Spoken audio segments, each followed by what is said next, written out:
અત્યારે, પરંતુ એક બહુ જ એક નવું સેક્ટર ક્યાંક જે રીતના છેલ્લા એક વર્ષમાં બહાર આવતું જોવા મળતું અને સારા એવા રિટર્ન પણ ત્યાંથી શેર હોલ્ડર્સને આપતા જોવા મળ્યા હતા, તે હતું માઇક્રો ફાઇનાન્સ ઇન્સ્ટિટ્યુશન અથવા તો જેને MFIના નામે ઓળખાય છે તે આખું સેગમેન્ટ અહીંયાથી એક સારી એવી ખરીદારી આપણે એક આ સેગમેન્ટમાંથી આવતી જોવા મળી હતી અને તેમાંથી જ એક નવી ઇન્ટરેસ્ટિંગ કંપનીના મેનેજમેન્ટ અત્યારે આપણી સાથે જોડાયેલા છે।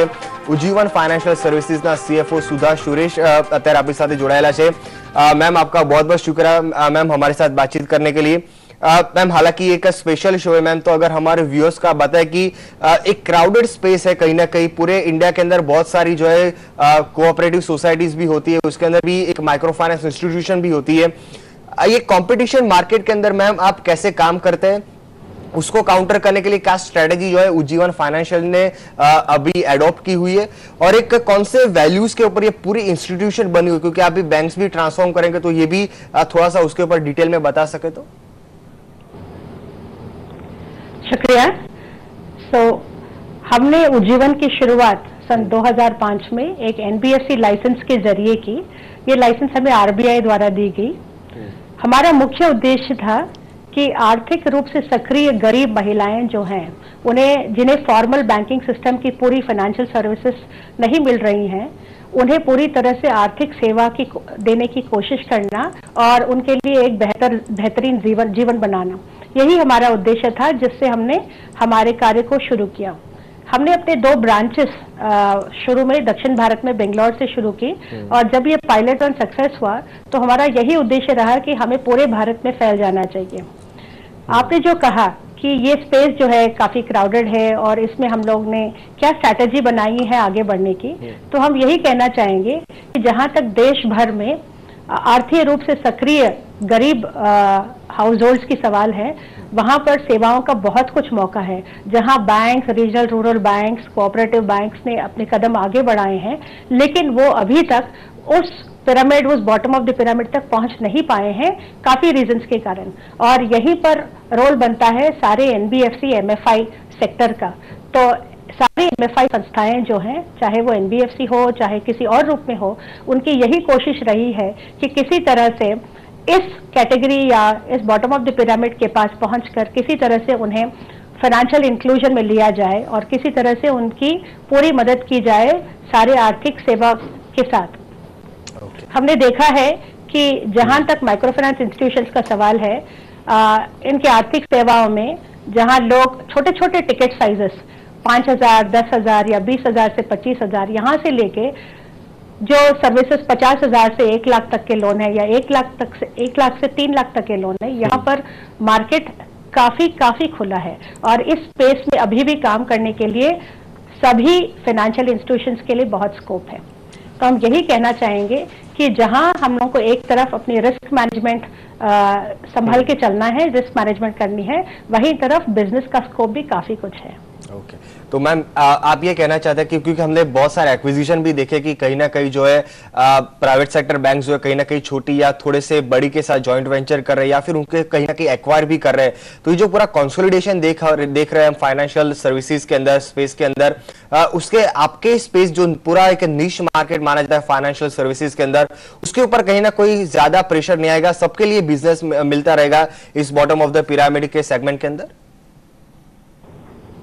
हाँ, हमारा यही संकेत है कि जहां पर ये एक्विजिशंस भी होती रहेंगी, क्योंकि काफी बैंक्स, 4-5 बैंक्स एटलीस्ट पिछले 4-5 सालों में माइक्रो फाइनेंस सेक्टर की तरफ बहुत ही इंटरेस्ट के साथ देख रहे हैं। उन्होंने काफी हद तक अपना काम इसमें आगे बढ़ाया है और इस दिशा में काफी छोटे छोटी माइक्रो फाइनेंस संस्थाएं BC यानी बिजनेस करेस्पॉन्डेंट्स भी बनी हुई हैं और काफी छोटी MFIs का एक्विजिशन भी हुआ है और यह तो इस सेक्टर में अभी आगे भी चलेगा। लेकिन जहां तक सारी MFI संस्थाओं और ये फाइनेंशियल इंक्लूजन स्पेस में इसका डिमांड इतना ज्यादा है कि हम सारे banks, cooperative societies, micro finance sector और ये स्मॉल फाइनेंस बैंक जो एक नई सेक्टर अभी आ रही है, ये सारे मिलकर इस क्षेत्र में काम करें तो बहुत कुछ स्कोप, डिमांड और बिजनेस तीनों है।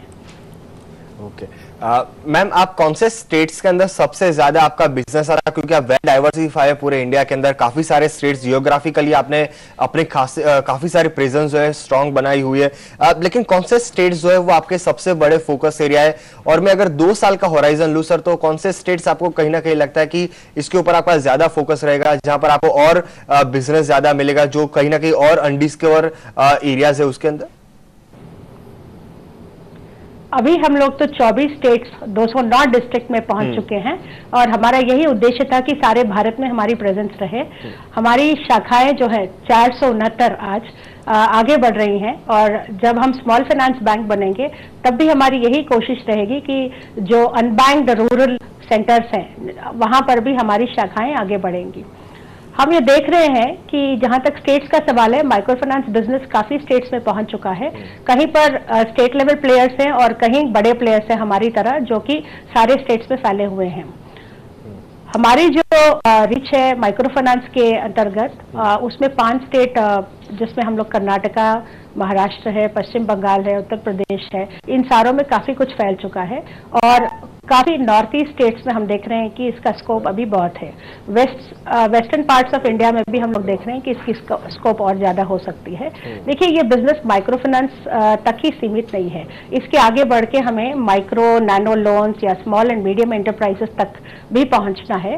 तो हम ये देख रहे हैं कि ओवरऑल काफी स्टेट्स में स्कोप काफी ज्यादा है।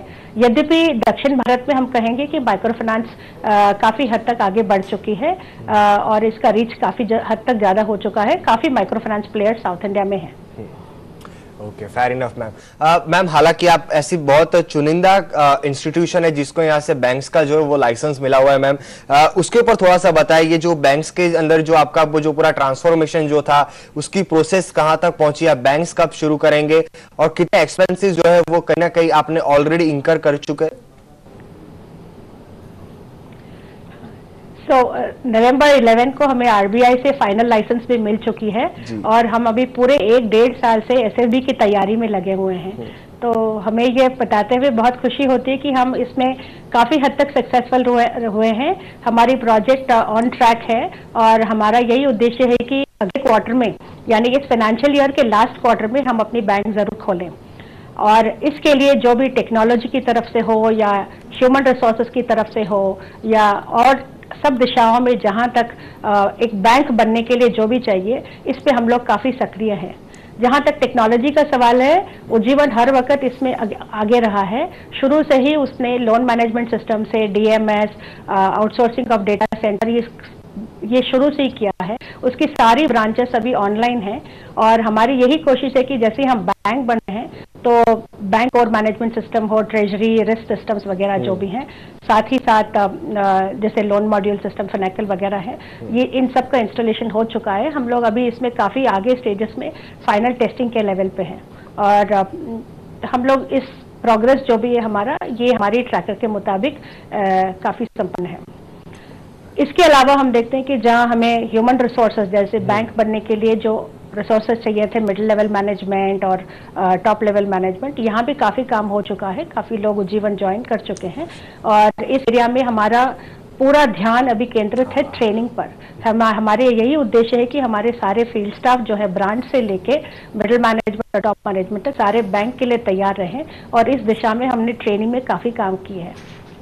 Okay, fair enough ma'am. Ma'am, एक सवाल मैं लेना चाहूंगा कॉस्ट टू इनकम रेशियो, क्योंकि हालांकि आपने काफी सारे एक्सपेंस जो है वो ऑलरेडी इंकर कर चुके हैं। ये आप कैसे देख रहे हैं, जब बैंक्स का फॉर्मेशन हो जाएगा तो ये कॉस्ट टू इनकम रेशियो जो है वो कितने प्रतिशत के ऊपर आप देख रहे हैं? तो अभी कॉस्ट टू इनकम रेशियो जो देख रहे हैं, जो हमने 6 माही रिजल्ट में पब्लिश किया था, वो अराउंड 46.9% था। बट यहाँ पर जो एक्सपेंसेस हमने एसएफबी के लिए भी किए हैं वो अभी तक अधूरे हैं। हम देखते हैं कि जैसे जैसे आगे के क्वार्टर्स में ये नंबर बढ़ सकता है, क्योंकि पूरे बैंक की तैयारी में काफी कैपेक्स एक्सपेंडिचर लगते हैं, चाहे वो हो हमारी पूरी टेक्नोलॉजी बेस और ब्रांच कन्वर्जन और कन्वर्जन टू बैंक ब्रांचेस हो, और साथ ही साथ हमारी expenses on other technological moves हो। तो इन सब के लिए हम जो एक्सपेंसेस बेयर करेंगे वो आगे के क्वार्टर्स में आ सकती है, जिसके कारण हमारा कॉस्ट टू इनकम रेशियो थोड़ा बढ़ सकता है।